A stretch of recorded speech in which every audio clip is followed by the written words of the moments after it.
Alors pour parler un petit peu des traitements qui existent aujourd'hui au niveau de l'endométriose et de l'adénomiose, il faut savoir déjà dans un premier temps que pour le moment on n'a pas de traitement miracle qui guérit de cette maladie.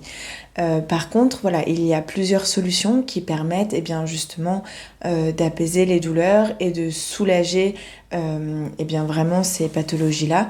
Donc ça peut être dans un premier temps simplement la prise d'antalgique. Voilà, quand on ressent des douleurs, prendre un antalgique qui va permettre de calmer ces douleurs-là.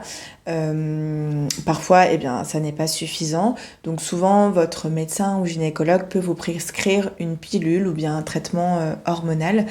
À savoir que pour certaines personnes, ça peut très bien fonctionner et ça peut vraiment permettre d'arrêter les douleurs, d'arrêter aux lésions de saigner et donc de générer ces inflammations. Et pour d'autres personnes, encore une fois, ça ne sera pas suffisant. Pour d'autres personnes, ça ne va pas empêcher les douleurs et parfois en fonction même de la manière dont va être doser la pilule en hormones, ça peut parfois même aggraver les douleurs ou les renforcer. À savoir qu'il existe différentes pilules avec bien sûr des dosages différents en termes d'œstrogène et de progestérone et qu'une pilule ne peut pas convenir mais une autre peut convenir. Donc ne pas hésiter parfois aussi à voir avec votre gynécologue ou votre médecin pour changer de traitement si un traitement ne vous convient pas. Ensuite, en dehors de la pilule, on peut avoir la ménopause artificielle, donc qui est sur plusieurs mois un traitement de comme si vous étiez en ménopause. Souvent, c'est des traitements qui sont quand même très lourds, surtout au niveau psychologique et émotionnel, qui peuvent avoir un impact très très fort, car concrètement, ça vous met dans une ménopause. Donc vous allez avoir aussi tous les effets secondaires de la ménopause et ça peut être parfois mal vécu. Donc ne pas hésiter à bien en discuter avec votre professionnel de santé et à bien vous faire accompagner sur ce sujet-là en cas de ménopause artificielle. Et puis enfin, en dernier recours, bien sûr, il y a la chirurgie pour l'ablation des lésions. Donc ça dépend, il peut y avoir différentes techniques, ça peut être une célioscopie ou bien des techniques un peu plus poussées ou un peu plus invasives. Et ces techniques de chirurgie vont avoir pour objectif, bien entendu, de retirer les lésions. Alors encore une fois, il est important de bien choisir son chirurgien, car forcément, ça n'est pas non plus sans conséquence. Une chirurgie, voilà, c'est toujours quelque chose qu'il faut bien mesurer, car forcément derrière la récupération et la cicatrisation peut être parfois compliquée. Et il est important aussi de s'assurer que toutes les lésions vont bien être retirées et dans leur totalité, qu'il n'y a pas un bout de lésion qui va être laissé, car sinon, bien entendu, ça ne va pas régler le problème.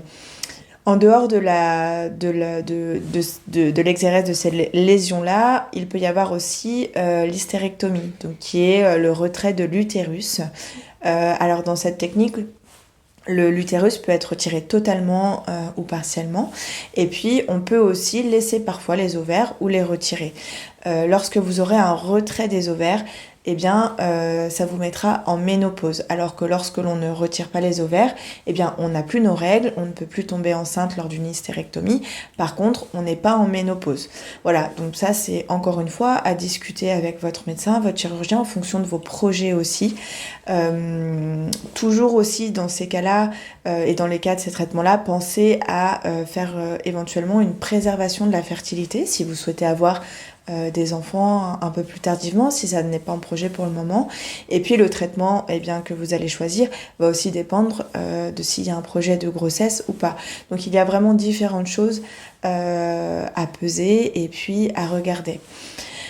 Le meilleur conseil aussi que je peux vous donner par rapport au traitement, c'est d'avoir une approche pluridisciplinaire. C'est-à-dire en dehors de votre traitement médical, de vous faire accompagner sur les autres plans, de vous faire accompagner en kinésithérapie, en ostéopathie, en réflexologie, en sophrologie.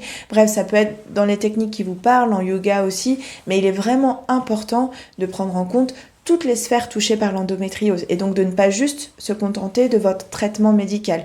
Il est super important que vous soyez actrice aussi dans cette endométriose et que vous vous fassiez suivre dans la mesure du possible et de vos moyens par d'autres professionnels de santé qui vont vous apporter d'autres choses. Comme je le disais tout à l'heure, la mise en mouvement du corps est super importante. Donc la kinésithérapie, l'ostéopathie ou le yoga par exemple ou la réflexologie vont vous aider en ça. Ça peut être aussi de la naturopathie. Enfin voilà, il existe plein de choses aujourd'hui. Allez vers ce qui vous parle, vers ce qui vous intéresse, mais ne vous contentez pas uniquement de votre traitement médical. Voilà, il est vraiment important d'avoir cette synergie pluridisciplinaire pour vraiment, c'est vraiment ça qui va vous permettre d'améliorer considérablement votre qualité de vie.